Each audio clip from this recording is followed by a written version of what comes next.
नमस्ते, मेरा नाम शुभम है और आप मुझे ब्रेन ऑफ बिहार पे देख रहे हैं। 4-5 पॉइंट पे आज हम लोग बात करेंगे सहारा इंडिया से रिलेटेड। पहला जो कि ओपी श्रीवास्तव के द्वारा जो एक लेटर वायरल हो रहा है, उसकी सच्चाई क्या है, क्यों वायरल किया जा रहा है, जबकि लेटर है मार्च का, अभी क्यों जरूरत पड़ी वायरल करने के, इशू करने की। दूसरा नंबर, ईडी का जो रेड हुआ है सहारा के ऑफिस में, वही मुख्य कारण है इस लेटर का। हालांकि जो सुब्रत राय सहारा जब डेथ हुआ था नवंबर में 14 नवंबर को, उसके 7 दिन पहले एक लेटर जारी किया था उन्होंने कि सहारा इंडिया परिवार के तरफ से ओपी श्रीवास्तव प्राइसलेस एसेट्स हैं, जिसका मीडिया रिपोर्ट भी आया था।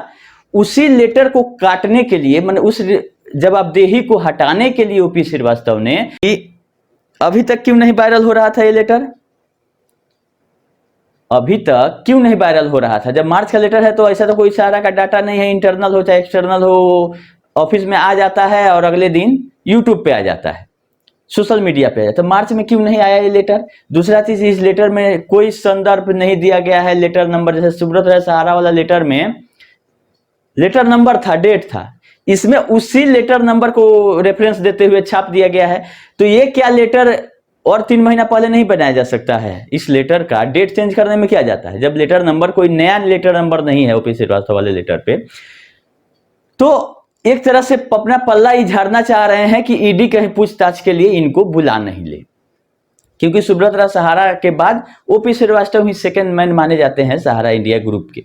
तो जब ईडी का छापा पड़ा था, ये इनको लगा कि बैक डेटेड, हम अपना हटा देते हैं सारा कुछ लायबिलिटी, कि हम इसमें कोई कुछ मेरा रोल नहीं है।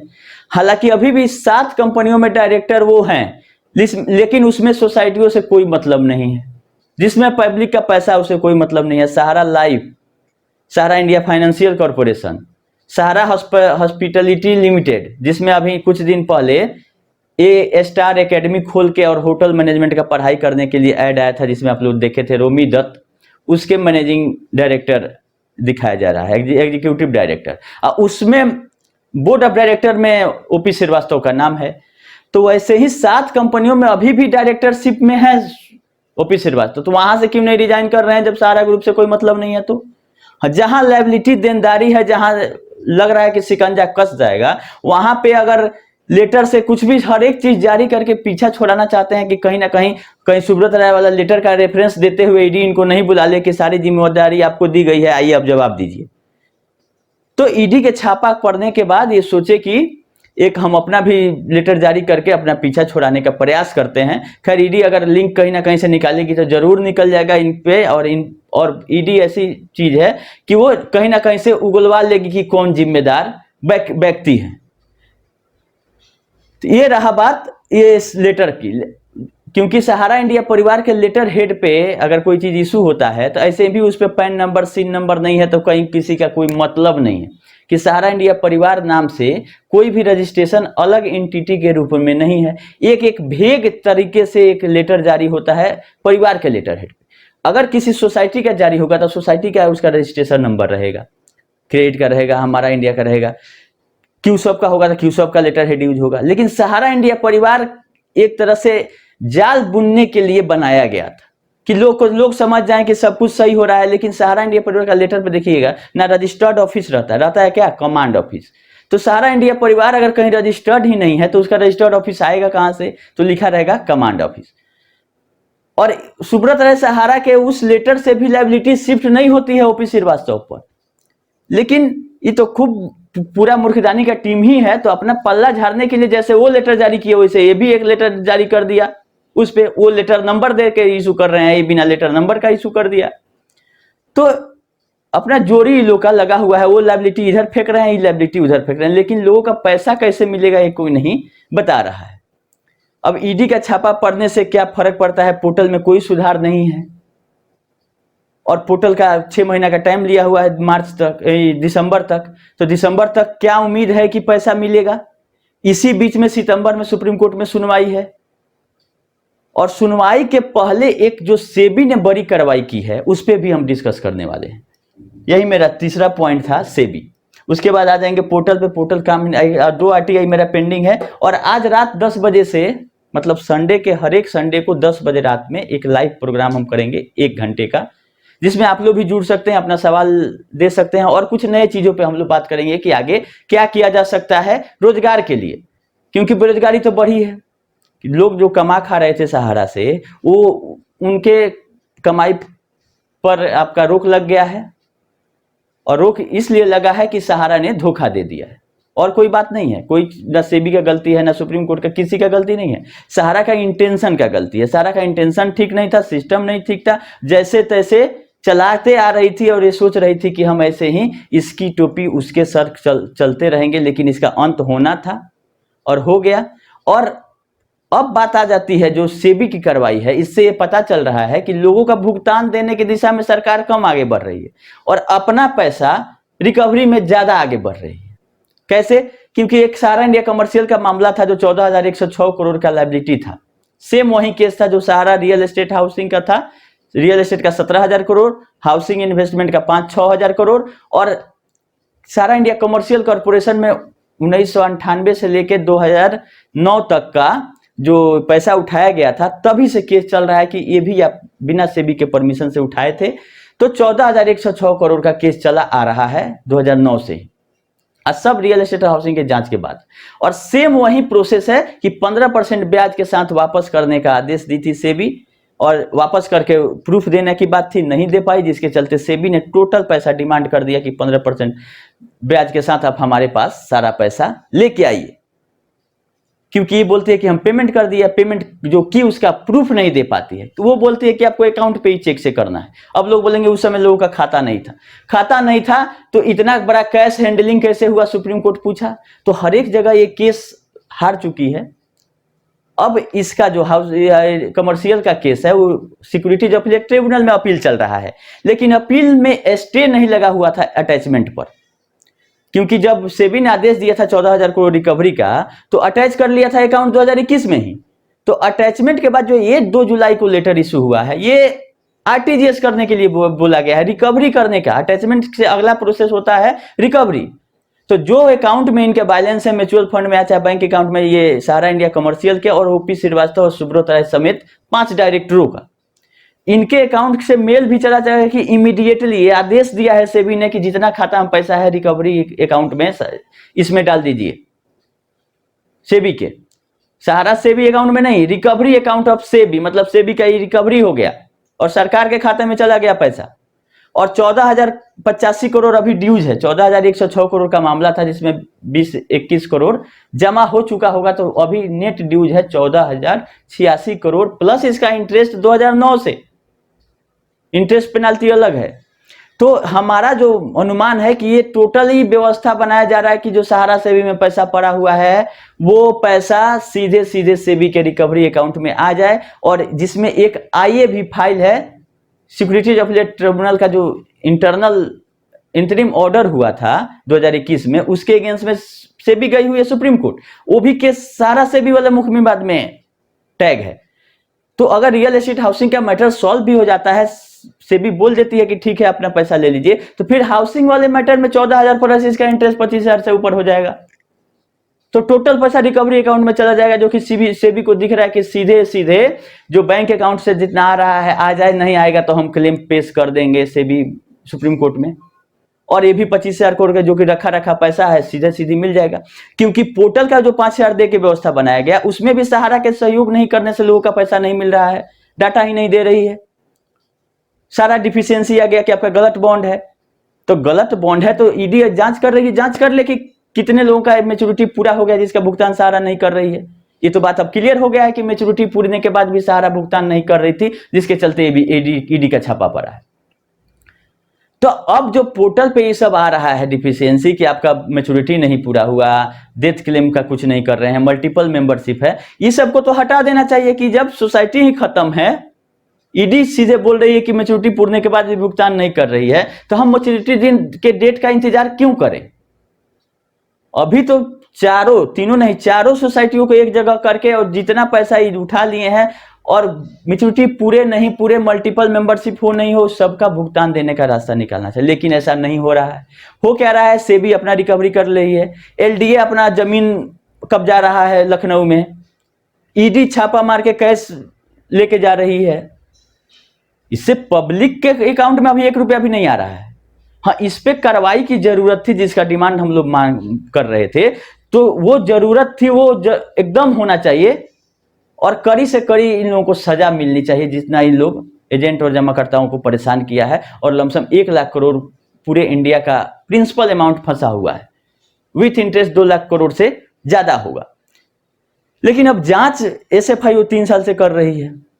ईडी का जांच कब कंप्लीट होगा, कब इसका निष्कर्ष आएगा, या अरेस्टिंग का क्या आता है नहीं आता है, क्या ईडी अपडेट करती है, क्या बड़े बड़े लोगों को पकड़ा जाता है कि हाँ आप पैसा दीजिए। नहीं तो अभी सोसाइटियों का मामला सुप्रीम कोर्ट गया ही नहीं है। सोसाइटियों का मामला अभी आपका दिल्ली हाई कोर्ट से ही विड्रॉ है, इसका अलग केस चलेगा 5-10 साल, क्योंकि इसका लिक्विडेशन का सोसाइटी का ऑर्डर करेगी सीआरसीएस, उसको चैलेंज करेगी दिल्ली हाई कोर्ट में, दिल्ली हाई कोर्ट के ऑर्डर को चैलेंज होगा सुप्रीम कोर्ट में, इसका तो अभी 10 साल और लीगल में फंसा के रखेगी। तो हमको जो लग रहा है कि सितंबर के सुनवाई के पहले सेबी अपना दावा मजबूत कर रही है कि जो पैसा सहारा सेबी में पड़ा हुआ है उसको सीधे सेबी के रिकवरी अकाउंट में कर दिया जाए, क्योंकि पैसा देने के बाद भी पोर्टल भी सक्सेस नहीं रहा सहारा के फेल्योर से, सहारा के मिसमैनेजमेंट से, सहारा के गलत तरीके से पैसा उठाने से। क्योंकि मल्टीपल मेंबरशिप कौन दिया? सहारा ने दिया। बिना आईटीआर का 5 लाख से जमा कौन लिया? सहारा ने लिया। ये तो नियम कानून था, अब नियम कानून सीआरसीएस समझा रही है सबको। लेकिन सहारा ये एक्सेप्ट करे तब ना कि हमने मल्टीपल मेंबरशिप दिया। जैसे सहारा ने आज तक एक्सेप्ट नहीं किया है कोर्ट में कि हमने कन्वर्जन किया क्यूसॉप से सोसाइटी में या रियल एस्टेट से क्यूसॉप में। वो तो बोलिए कि एक तरफ हम भुगतान करते हैं, दूसरे तरफ हमको पेमेंट आता है, एक दूसरे से कहीं लिंकअप नहीं है। आईटीआर वाला जहां तक मैटर है, लोग समझाते हैं कि आईटीआर तो एक ही पैसा 2008 का अभी तक चला आ रहा है। तो 2008 से एक ही कंपनी में अगर चला आता पैसा तो उसको लिंक किया जा सकता था, लेकिन यहां तो कंपनी ही बदल गई, उसके बाद से कॉन्स्टिट्यूशन ही बदल गया। पहले कंपनी एक्ट की थी जो रियल एस्टेट हाउसिंग, वो फिर आई क्यूसॉप में, क्यूसॉप से स्विच सोसाइटी में। तो एक कंपनी रहता है तो लिंक किया जा सकता है कि आपका 8 का पैसा है 2024 तक वही पैसा आ रहा है। आप 8 का पैसा 12 में निकाल लेते हैं सहारा से, फिर 12 में जमा कर देते हैं, फिर 17 में निकाल लेते हैं, 17 में जमा करके फिर 24 में आ गए। तो अब तो आपको प्रूफ करना पड़ेगा, जब जब आप पैसा निकाले वहां से पेमेंट हुआ तो आपको आईटीआर दिखाना था। आज सोसाइटियों में नियम है कि 5 लाख से ज्यादा अगर जमा करते हैं आप तो आपको आईटीआर लेना चाहिए। तो ये तो सहारा ने बताया नहीं किसी को, लोगों को पैसा जमा करने से मतलब था, कमीशन से मतलब था। तो गलती कहीं ना कहीं तो हो चुकी है और इसको सहारा एक्सेप्ट करने के लिए तैयार नहीं कि हमारे एंड से हुआ, कि हमने मल्टीपल मेंबरशिप। वो तो कहेगी कि इनकम टैक्स बचाने के लिए एक ही मेंबर 10 मेंबरशिप लेके बैठे हुए हैं। क्या प्रूफ है कि सहारा ने दिया? आपको तो अपना भी रिस्पॉन्सिबिलिटी बनता है कि हम मल्टीपल मेंबरशिप नहीं ले, जो फॉर्म पे साइन कर रहे हैं उसको पढ़ें कि इस सोसाइटी के हम पहले से मेंबर हैं कि नहीं है। तो ये सारी चीजों को उलझा के छोड़ दिया है सहारा ने, और ऐसा उलझाया है कि जो कि इतना जल्दी सॉल्व होने वाला नहीं है। हम लोगों का डिपॉजिट जो है वो एक तरह से एनपीए हो चुका है। अब इसमें रिकवरी कितना होता है ये देखने वाली बात है। बैंक का लोन एनपीए होता है अगर 90 दिन तक आप ब्याज नहीं भरते हैं तो। उसी तरह से हम लोग का डिपॉजिट एनपीए हो चुका है। अब एनपीए होने के बाद रिकवरी चलता है और रिकवरी का प्रोसेस लंबा रहता है। तो देखने वाली बात है कि इस एनपीए जो बोलते हैं हम लोग का डिपॉजिट जो एनपीए हुआ है उसका रिकवरी में कितना टाइम लगता है। सब लोग अपना अपना पल्ला झाड़ रहा है कि गलती किसके एंड से हुआ। हम लोग अपडेट दे रहे हैं कि ऐसे हुआ, लेकिन भुगतान तो नहीं हो पा रहा है। पैसा भी रखा हुआ है और सिस्टम भी सब कुछ सही बना, ट्रांसपेरेंट केवाईसी के साथ लोग लेने के लिए तैयार है कि हमारा पैसा है। जो बात हो रहा था कि ब्लैक मनी है, तो ब्लैक मनी भी साबित करवाना सहारा का ही खेल है। कि रियल एस्टेट हाउसिंग का पूछा गया कि किसको आप पैसा दिए, केवाईसी लाइए, उसका अकाउंट डिटेल लाइए, तो नहीं हम कैश में दे दिए। तो कैश में वैलिड है नहीं, कभी भी आप 20,000 से ज्यादा कैश में भुगतान नहीं कर सकते हैं। इसका तो जैसे के तैसे चल रहा था सिस्टम। अगर भुगतान कैश में 10,000 से ज्यादा कर दिए तो जो लेने वाला है उस पर कोई इफेक्ट नहीं है, जो देने वाला है उसको पेनल्टी लगता है, इनकम टैक्स पकड़ेगी, 100% पेनल्टी करेगी। तो इसको पेनल्टी से डर नहीं लगता है। इसका कितना केस सुप्रीम कोर्ट में चल रहा है, डिमांड का और इनकम टैक्स का, ईडी का, सबका, रिकवरी का। तो ये तो आपके पैसा से खिलवाड़ कर चुकी है। अब रहा बात कि पैसा निकलेगा कैसे, तो वहीं सुप्रीम कोर्ट से उम्मीद रखिए कि सितंबर में अगर कुछ आदेश आता है, सेबी का जो ये नया ऑर्डर है ये अगर टैग वैग नहीं हो तो कुछ सोसाइटियों के लिए अलग से किया जा सके, क्योंकि उसमें जो कुशवाहा जी के द्वारा रीट लगाया गया है वही मेन है। बाकी तो सहारा और ये अपना समझ लेगी सेबी। पब्लिक के लिए कौन था? पब्लिक के लिए हमको बहुत ज्यादा उम्मीद है कुशवाहा जी का जो रीट है कि सही समय पर उसमें जाके टैग हो गया है और उनके तरफ से इस सारी चीजों को रखा जाएगा उनके एडवोकेट के द्वारा, ताकि वो जो पैसा था, चाहे वो रियल एस्टेट का हो, हाउसिंग का हो, कमर्शियल का हो, क्यूसब का हो, घूमते हुए ही सोसाइटी में आया है, इसको प्रूफ करना होगा। जो कि बहुत से बात सुप्रीम कोर्ट में ही बोल चुकी है सहारा कि हाँ हमने क्यूसब से पैसा लेके और रियल एस्टेट और हाउसिंग का भुगतान किया। तो इस सब प्रमाणों को याद दिलाने की जरूरत है कोर्ट को कि हाँ सोसाइटी में भी वही पैसा है जो कि रियल एस्टेट हाउसिंग का था या क्यूसब या कमर्शियल का था, इंटिटी वही है, चाहे ये कितना भी पल्ला झाड़ लें। और हम लोग यही कोशिश करेंगे कि रिकवरी नहीं हो जाए सरकार के खाते में। जो भी 25,000 करोड़ है, कोई नई व्यवस्था बना के, या इसी व्यवस्था में एक डिपोजिटरों को भी रखा जाए। जो कमिटी है रिफंड पोर्टल की, उसमें डिपोजिटर के तरफ से 5-10 आदमी रहना चाहिए जो कि एक्चुअल प्रॉब्लम वहां डिस्कस कर सके कि ये दिक्कत है। मल्टीपल मेंबरशिप क्या किया जा सकता है उसका जब मिल गया है तो। लेकिन आज तो जो मल्टीपल लिया वो तो एक आधार से लेने के लिए पैसा तैयार है कि हम ही हैं, भले 5 मेरा है। ITR हमने उस टाइम में नहीं दिया, आज आप रिपेमेंट करिए, हम सारा इनकम टैक्स देने के लिए तैयार हैं, आप इंटरेस्ट जो मिलेगा उस पर TDS काट लीजिएगा। डेथ क्लेम का ऑफलाइन व्यवस्था कर दीजिए, ऑनलाइन नहीं हो रहा है तो पोर्टल पे ही मंगवा लिया जाए। नेपाल के कुछ जमाकर्ता थे, उसके लिए हमारा 2 RTI अभी पेंडिंग है। तो नेपाल के लोग बोलते हैं कि हमने जमा किया, जबकि इंडिया से बाहर का इसका लाइसेंस है कि नहीं, हमने RTI में पूछा है। तो क्या आता है जब आप 24 तारीख के पहले आ जाएगा। और जो लोग नेपाल के जमा करते हैं वो एक कोई बॉन्ड हमारे ग्रुप में डाल देंगे जिसका एड्रेस नेपाल का हो, पिन कोड नेपाल का हो। अगर नेपाल का आदमी इंडिया का एड्रेस पर आके जमा कर दिया होगा तो वो नेपाल का नहीं माना जाएगा। तो किस हिसाब से हुआ इसको पहले प्रमाणित करिए आप लोग कि नेपाल में जमा हुआ तो नेपाल का बॉन्ड है, और पिन कोड जो एड्रेस है जो पार्टी का है वो नेपाल का डाला हुआ है, तब प्रूफ होगा कि हाँ नेपाल से इन्होंने गलत तरीके से पैसा उठाया। तो हमारा RTI का जवाब का इंतजार करिए, 24 तारीख तक आ जाएगा तो हम देंगे, जिसमें हम सोसाइटियों के जो शुरू से अभी तक बोर्ड ऑफ मेंबर जो रहे हैं उनका एड्रेस के साथ नाम पता हमने डिमांड किया है इस RTI में कि दीजिए। जब FIR से ही सब कुछ होने वाला है तो एग्जैक्ट कौन मेंबर शुरू से अभी तक रहे हैं, उनका पता क्या है, मोबाइल नंबर, कॉन्टेक्ट नंबर हमको दिया जाए। ये RTI हमारा रिप्लाई 24 के पहले आ जाएगा। दूसरा एक और RTI है कि इसका स्टार मल्टीपर्पज में कलेक्शन चलता है, क्योंकि हाई कोर्ट जो तेलंगाना था वो बोला था कि जब तक हम लोग का केस फाइनल नहीं हो जाता है तब तक इनके जमा लेने पे रोक नहीं। उसी के चलते अभी तक रोक, मतलब पैसा ले रहे हैं स्टार में। बाकी तीनों का तो दिल्ली हाई कोर्ट ने रोक लगाया था और CRCS भी रोक रहे थे, लेकिन स्टार का भी CRCS के तरफ से रोक था, जिसको तेलंगाना हाई कोर्ट ने स्टे दे दिया था कि नहीं अभी ये स्टार काम कर सकता है जब तक कि केस का सुनवाई फाइनल है। लेकिन 2022 के बाद कोई डेट ही नहीं पड़ा उसमें। जबकि सुप्रीम कोर्ट का जो ट्रांसफर पिटीशन था CRCS का, उसमें ये बोला गया कि 6 महीना के अंदर, 20 मार्च को एक आदेश आया था कि 6 महीना के अंदर इसका डिसीजन दिल्ली हाई कोर्ट कर दे और तेलंगाना अपने हाई कोर्ट अपना केस का कर दे। लेकिन 6 महीने से ज्यादा हो गया, केस लिस्ट भी नहीं हुआ। तो हमने तेलंगाना हाई कोर्ट में भी एक RTI किया है कि जो कंप्लायंस है सुप्रीम कोर्ट के ऑर्डर का उसका क्या हुआ, जिसमें सुप्रीम कोर्ट ने रिक्वेस्ट किया था तेलंगाना हाई कोर्ट से कि आप 6 महीना के अंदर मैटर को खत्म कर देना है आपको। लेकिन अब सुनवाई नहीं हुआ, तो वहां के जो कोर्ट में केस रजिस्ट्रार रजिस्ट कराते हैं वो बताएं स्टेटस क्या है उसका, ताकि एक बार केस ये भी जिंदा हो जाए कि अगर दब गया है तो ऊपर आ जाए। तो इसका भी जवाब हमको 26-27 तक आ जाएगा। अभी पेंडिंग है तेलंगाना हाई कोर्ट के RTI की स्टेटस क्या है। अगर फाइल दबा हुआ तो उठाइए, उसको सुनवाई कराइए, और रोक लगाना है तो लगाइए, क्योंकि मैच्योरिटी के बाद भुगतान नहीं कर रहे, चलने का कैसे उसको हक मिल गया अभी तक कि पैसा उठा रही है। तो हम लोग का मकसद यही है कि जो सहारा का लूट था उससे लोगों को बचाया जा सके, बस और कुछ नहीं। अगर सही तरीके से सहारा काम करती तो कोई इसके अगेंस्ट में कितना भी बोलता है, इस पर कोई फर्क नहीं पड़ता। आज इसीलिए वो हम लोग चाहे कोई भी बोल रहे हैं, लोग सुन रहे हैं, क्योंकि ये पैसा भुगतान नहीं। आज सहारा रिपेमेंट शुरू कर दे, किसी के वीडियो बनाने से कोई फर्क नहीं पड़ता है। हम लोग बनाएंगे क्यों अगर पेमेंट शुरू हो जाता है। तो चूंकि ये 10 साल से सहारा सेबी का बहाना करते करते आ रही थी, लेकिन ईडी के पास तो कोई बहाना नहीं किया कि आप छापा नहीं मारिए, मेरा सहारा सेबी का केस अटका हुआ है।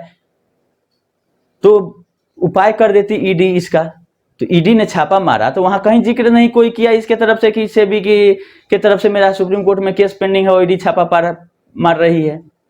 तो ये एक बहाना था सहारा सेबी केस, और सहारा सेबी में जो सोसाइटियों का पैसा था 2253 वो आ चुका है। अब बचा पैसा ये सरकार के खाता में जाता है या सहारा के पास वापस जाता है, ये सितंबर में डिसाइड होगा।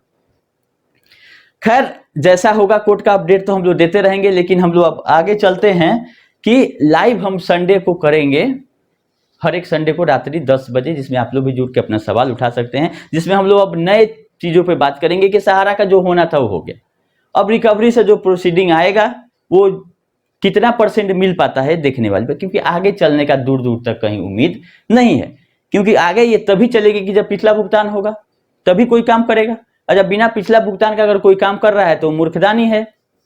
उससे बड़ा मूर्ख दुनिया में आदमी नहीं हो सकता है कि पिछला पैसा कोई लेके बैठा हुआ है और उनका भी लेके बैठा हुआ जो मूर्खदानी पे आज आगे अपना चमचाई करेंगे, सबसे ज्यादा उनका फंसा हुआ है। लेकिन उसके बावजूद भी अगर आप नहीं अपने आदत से बाज आ रहे हैं तो उन पे छोड़ दीजिए, और हम लोग एक नए काम के लिए शुरू करते हैं, क्योंकि हम लोग फाइनेंशियल आदमी हैं और जो काम किए हैं इसी लाइन में कुछ ना कुछ करने के लिए हम एक टीम बना रहे हैं, जिससे में हम लोग क्या आगे कर सकते हैं, जो भी लोग बेरोजगार हुए हैं उनके लिए, या तो किसी बड़े कंपनी से को हम लोग अप्रोच करें कि हम लोग के लिए सहारा के जैसा कोई व्यवस्था दे, लेकिन ट्रांसपेरेंट दे, इसकी तरह लुटेरा व्यवस्था नहीं दे, या हम लोग अपना कुछ खोलें, चाहे कंपनी खोले, चाहे सोसाइटी खोले, चाहे कुछ भी खोले जो कि फाइनेंशियल काम करे। सहारा का सब सिस्टम ठीक था सिवाय उसके इंटेंशन के, तो साफ इंटेंशन ट्रांसपेरेंसी के साथ कुछ किया जा सकता है तो वैसे लोग जुड़ेंगे ग्रुप में। ग्रुप का लिंक डिस्क्रिप्शन में रहेगा इस वीडियो के, व्हाट्सएप का भी, टेलीग्राम का भी, जहां हम जुड़ने का लिंक प्रोवाइड कर देंगे शाम को रात जो 10 बजे लाइव होने वाला है, वहां पे लाइव में आप लोग जुड़ के अपना सवाल पूछ सकते हैं, और भी मतलब सहारा से हट के भी इनकम टैक्स, जीएसटी, और चाहे आगे हम लोग कैसे क्या किया जाए, सब लोग अपना कमा रहा है, खा रहा है, अच्छी बात है, लेकिन अगर आगे कुछ करने की जरूरत है, इसके पीछे पीछे रहने से कुछ होने जाने वाला नहीं है। इसका जितना खेल खेलना था ये खेल लिया, चारों तरफ से रोक लग गया, अब कार्रवाई का जरूरत है, ईडी भी छापा मार दिया, तो बहुत सारे चीज इसके यहाँ से मिला हुआ है, वो जांच का विषय है और जांच एजेंसियां कर रही हैं। हम लोग को जितना योगदान देना था इसको बंद कराने में वो हम लोग दे दिए, क्योंकि बंद कराना जरूरी था कि काफी लोग फंस जा रहे थे। जब लोग नहीं फंसते तो बंद हम लोग क्यों कराते, लेकिन हम लोग जान रहे हैं कि ये गलत कर रही है तो बंद कराना जरूरी था, जिसके लिए हम लोग को इतना मेहनत करके इसको बंद कराना पड़ा, नहीं तो ये और लोगों को लूटता भी 1 लाख करोड़ 5 लाख करोड़ मार्केट से उठा लेते, उसके बाद क्या होता। तो ये चक्र इसका रोकना जरूरी था, जो कि अब रुक चुका है और आगे चलेगा भी नहीं, इसका 200% गारंटी है। कितना भी ज्ञानदानी मूर्खदानी आके संडे को 4 घंटा लोगों को बलगला ले, जिसमें 4 मिनट भी भुगतान पे बात नहीं करेंगे। ई स्कूट पे भरमाने के लिए एक आते थे शंकर दास, याद करिएगा, कोलकाता से, लगते थे कि फाइनेंस मिनिस्टर है, भाग गया वो भी आदमी। तो जो लोग भरमाया वो भाग गया, और अब तो ईडी के डर से हमको लगता है कि और भी कुछ लोग भागेंगे, क्योंकि हो सकता है कि ईडी इन लोगों पे से पूछताछ कर दे कि आप लोग क्या जानते हैं सहारा के बारे में, लाइए कितनी कंपनियां हैं, क्या क्या किया।